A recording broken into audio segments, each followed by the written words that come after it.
Morning students, I'm Dr. Meenakshi Gehlot, Associate Professor, SPC Government College, Ajmer. मेरा आज का topic है लोकोमोशन इन invertebrates, जो MDS यूनिवर्सिटी अजमेर के BSc पार्ट सेकेंड को के फर्स्ट पेपर को कवर करेगा। इनवर्टिब्रेट्स एनिमल की जब हम बात करते हैं तो हमें ये जानकर आश्चर्य होगा कि टोटल जितने भी एनिमल्स हैं उनका लगभग 90% पार्ट को इनवर्टिब्रेट्स रिप्रेजेंट करते हैं। ये एनिमल्स जिनमें की वर्टिब्रल कॉलम एब्सेंट होती है, इनमें इनक्रेडिबली डाइवर्सिटी प्रेजेंट होती है। ये कार्निवोर भी हैं, हर्बीवोर भी हैं, ओमनिवोर भी हैं। और आज जब हम बात कर रहे हैं लोकोमोशन की, तो लोकोमोशन को अगर हम समझें कि लोकोमोशन है क्या, लोकोमोशन का मतलब है एक स्थान से दूसरे स्थान पर जाना। यह दो लैटिन वर्ड से मिलकर बना हुआ है। फर्स्ट है loco, loco means place and motive means to move.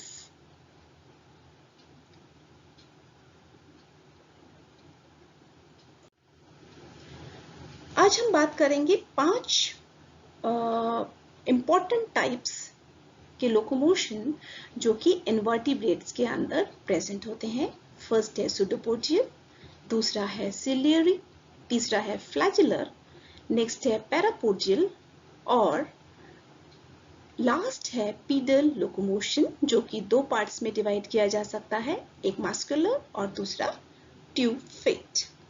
तो इस तरीके से 5 इंपॉर्टेंट लोकोमोशन है और आज हम डिस्कस करेंगे सूडोपोडियल लोकोमोशन की।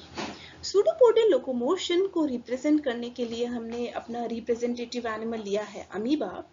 जैसा कि हम जानते हैं कि अमीबा बहुत ही अमेजिंग एनिमल है और सबसे इम्पोर्टेंट एनिमल है। अब ये जो एनिमल है अमीबा देखने में बहुत छोटा है, लेकिन जब भी हम प्रोटोजोआ का नाम लेते हैं तो हमारे सामने सबसे सामने नाम आता है अमीबा का नाम। इनके अंदर छोटे छोटे जेली लाइक प्रोजेक्शंस निकलते हैं जो कि साइटोप्लाज्मिक मूवमेंट के कारण बनते हैं। अमीबा छोटा है लेकिन इसके अंदर सारे वाइटल फंक्शनिंग जो लाइफ के लिए चाहिए वो सब के सब उसके अंदर होता है। अमीबा सार्कोडिना क्लास को रिप्रेजेंट करता है और इसके जो फिंगर लाइक प्रोजेक्शंस हैं जिसे हम सूडोपोडिया कहते हैं,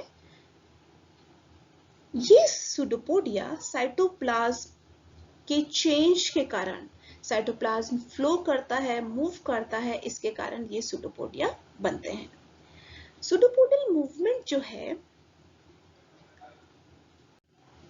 जिसे आपको यहाँ पर दिखाई दे रहा है, ये सूडोपोडिया इसके अंदर बन रहे हैं और सूडोपोडिया जो बन रहे हैं उसको अगर हम ये देखें, इन सूडोपोडिया में ये देखिए छोटे छोटे सूडोपोडिया, और इन सूडोपोडिया को हम देखते हैं, ये दिखाई दे रहा है आपको सूडोपोडिया। और ये जो आगे की तरफ जो मूवमेंट बन रहा है ये किसके कारण बन रहा है? साइटोप्लाज्म आगे की तरफ मूव कर रहा है।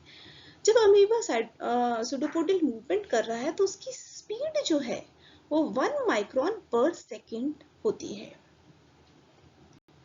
अब ये जो सूडोपोडियल मूवमेंट है इसको फर्स्ट टाइम बहुत सारे साइंटिस्ट, इसको आजकल हमारे पास बहुत सारी थ्योरीज हैं जो दी गई हैं कि भाई किस तरह से ये मूवमेंट बन रहा है, किस तरह से बॉडी में चेंजेस हो रहे हैं, किस तरह से कौन सी डायरेक्शन में जाएगा, क्या क्या बायोकेमिकल चेंजेस हो रहे हैं। बहुत सारे साइंटिस्ट ने अपने अपने व्यूज दिए हैं, लेकिन सूडोपोडियल लोकोमोशन को सबसे पहले साइंटिस्ट रॉसल थे, उन्होंने 1755 में सबसे पहले इसे ऑब्जर्व किया था। अब हम जानेंगे डिफरेंट थ्योरीज के बारे में जो डिफरेंट साइंटिस्ट ने हमें दी हैं कि ये किस तरह से मूव करते हैं। फर्स्ट थ्योरी को और बहुत सारी थ्योरीज हैं और ये सब हाइपोथेसिस हैं साइंटिस्ट की, क्योंकि प्रूव नहीं हो पाई हैं।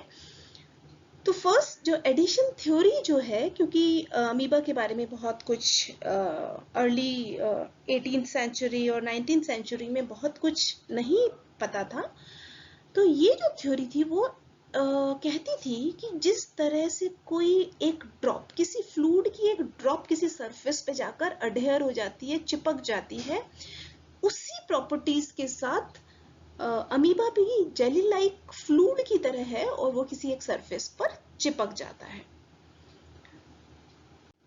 नेक्स्ट जो थी कॉन्ट्रैक्शन थ्योरी। कॉन्ट्रैक्शन थ्योरी जो है वो ये कहता है, जबकि 19th सेंचुरी की जब हम बात कर रहे हैं तो उससे जो सूडोपोडिया है उसको हर्निया लाइक प्रोजेक्शंस की तरह ही माना जाता था। और 1835 में साइंटिस्ट ये सोचते थे कि अमीबा जो है उसके अंदर कॉन्टेक्टाइल स्ट्रैंड है जेल के, ठीक है, जो कि बॉडी को आगे की तरफ पुल करते हैं। उनका ये मानना था कि जेल जैसे कोई स्ट्रैंड है और वो बॉडी को पुल कर रहे हैं। नेक्स्ट थ्योरी थी rolling movement theory. Rolling movement theory पर वर्क कर रहे थे साइंटिस्ट जेनिंग्स जो है उन्होंने वर्क किया अमीबा वरुकोसा पे, और अमीबा वरुकोसा जो है उसके अंदर सूडोपोडिया एब्सेंट होते हैं। तो उन्होंने ये एक्सप्लेन किया कि अमीबा जो है, अमीबा के अंदर जब मूवमेंट हो रहा है तो उन्होंने ये देखा कि जो इसका जो साइटोप्लाज्म है वो चक्कर लगाता है और इसी के कारण उसका मूवमेंट होता है।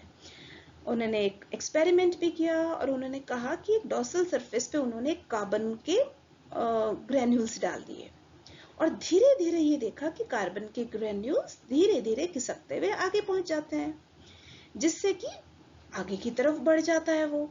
यानी कि उन्होंने कहा कि आगे ऊपर से होकर वो आगे तक पहुंच गया, यानी वो रोल हो रहा है।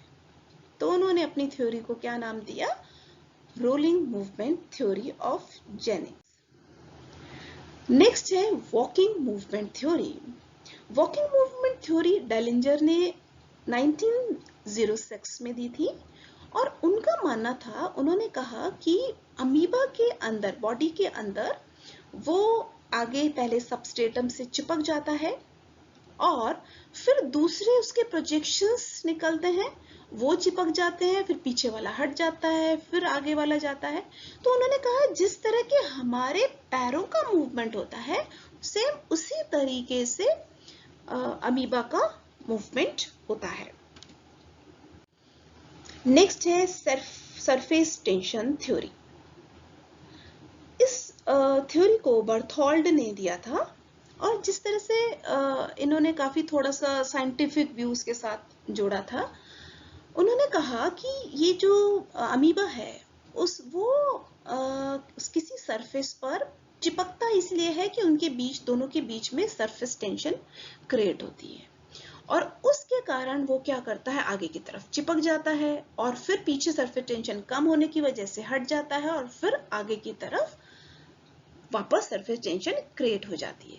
उन्होंने कहा कि ये जो कुछ मिक्सचर्स होते हैं, केमिकल्स के मिक्सचर होते हैं, उसकी तरह ये काम कर रहा है और वो जो जिस तरह से केमिकल के मिक्सचर सरफेस टेंशन की वजह से आगे मूव करते हैं, अमीबा भी उसी तरीके से सरफेस के आगे से मूव करता है। नेक्स्ट थ्योरी है sol gel theory. Sol gel theory को हाइमन ने 1917 में सबसे पहले उसे दिया था और ये थ्योरी काफी साइंटिफिक व्यू पेश कर रही थी और इसके साथ साथ इन्होंने ये भी कहा, और ये थ्योरी काफी टाइम तक बहुत हिट, जिसे बोलते हैं हिट थ्योरी रही, काफी लोगों ने इसको सपोर्ट किया थ्योरी को। उन्होंने कहा कि ये जो मूवमेंट है उसमें इसके साइटोप्लाज्म में सॉल और जेल का केमिकल चेंजेस होते हैं जिस वजह से उनका मूवमेंट होता है। 1926 में मास्ट और पैटन ने भी ये वाला जो थ्योरी थी सोल एंड जेल की उसको सपोर्ट किया था और उन्होंने कहा था कि इसकी जो बॉडी है अमीबा की वो क्या है, उसका प्लाज्मा लेमा जो है वो क्या है, बहुत ही पतली होती है और उसका नॉन ग्लैनुलर एक्टोप्लाज्म, इसका जो एक्टोप्लाज्म होता है वो क्या होता है, नॉन ग्लैनुलर होता है। ठीक है, एक्टोप्लाज्म कैसा है, नॉन ग्लैनुलर होता है। और एंडोप्लाज्म वो क्या है, वो कैसा होता है, प्लाज्मोजेल की तरह होता है। अब उन्होंने कहा कि एंडोप्लाज्म का अंदर का जो भाग होता है वो उसे हम प्लाज्मोसोल कहते हैं। तो इस तरह का उसका केमिकल चेंजेस उसके अंदर हो रहे हैं। उन्होंने कहा आगे का जो जोन है उसे हम जोन ऑफ जेलेशन कहते हैं और पीछे का जो जोन है उसे हम जोन ऑफ सॉलेशन कहते हैं। अब उन्होंने कहा कि जैसे जैसे वो चलता है उसमें 4 मेजर चेंजेस होते हैं। फर्स्ट वो क्या है, फर्स्ट वो जाकर किसी एक सरफेस पर चिपक जाता है। सेकंड, जैसे जैसे चलने के साथ साथ आगे का जो भाग है उसमें प्लाज्मा जेल कंडीशन क्रिएट होती है। उसमें क्या होता है, जेल बनने लग जाता है। और उसके ठीक ऑपोजिट जो क्रिया है जिसमें जेल सॉल्ट में कन्वर्ट होता है वो होता है पीछे की तरफ। ठीक है, तो अब इसमें उन्होंने कहा जिस समय अमीबा के पीछे की तरफ क्रिया ऑपोजिट हो रही है जिसमें जेल सॉल में कन्वर्ट हो रहा है और आगे सॉल जेल में कन्वर्ट हो रहा है, तो जेल जब सॉल में कन्वर्ट होता है उसे हम सॉलेशन कहते हैं और जब सॉल जेल में कन्वर्ट होता है उसे हम जेलेशन कहते हैं। तो आगे की तरफ जेलेशन हो रहा है और पीछे की तरफ सॉलेशन हो रहा है।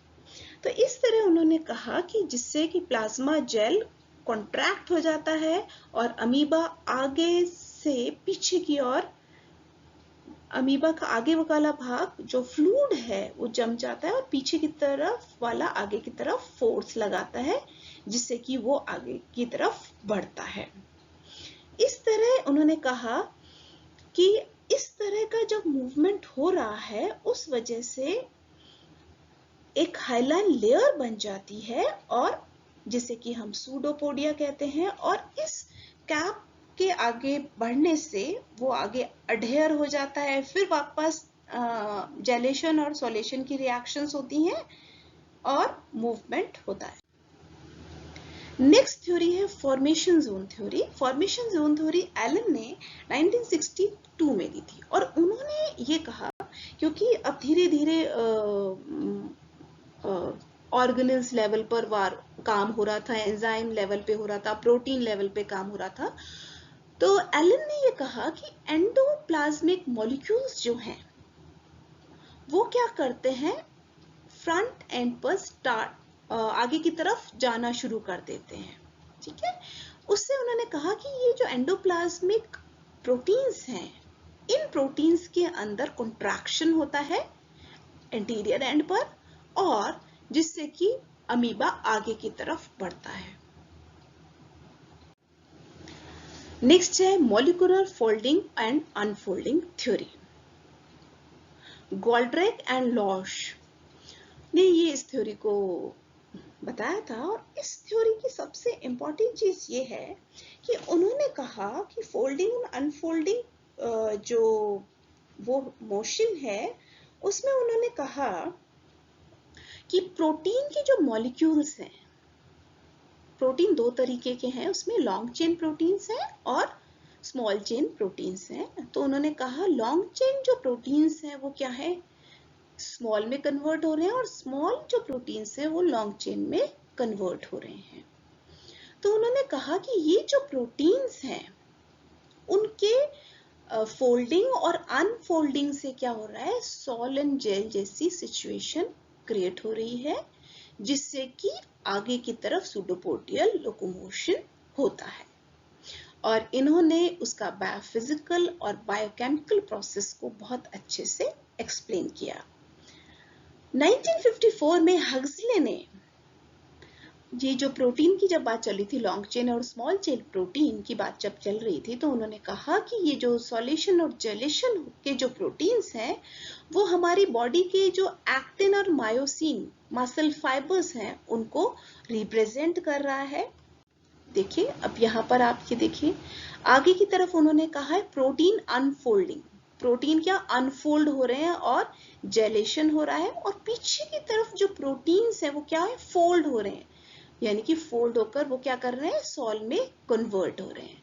तो इससे एडवांस मूवमेंट हो रहा है, आगे की तरफ प्रोटीन अनफोल्ड हो रहे हैं, पीछे की तरफ प्रोटीन फोल्ड हो रहे हैं, जिस वजह से सॉलेशन हो रहा है, आगे जेलेशन हो रहा है और एक हाइलाइन कैप बनती है और आगे की तरफ फ्लूइड खिसकता है और इस तरीके से अमीबा क्या करता है, एडवांस आगे की तरफ बढ़ता है। Thank you students. आज का हमारा जो लोकोमोशन का चैप्टर था उसमें हमने ये जाना कि किस तरीके से अमीबा मूव करता है और कौन कौन सी थियरीज हैं जो कि इसको बता रही हैं। नेक्स्ट मेरा जो सीरीज होगी लोकोमोशन इन इनवर्टिब्रेट पार्ट सेकेंड, उसमें हम फ्लैजिलर एंड सिलियरी लोकोमोशन के बारे में बात करेंगे। Thank you.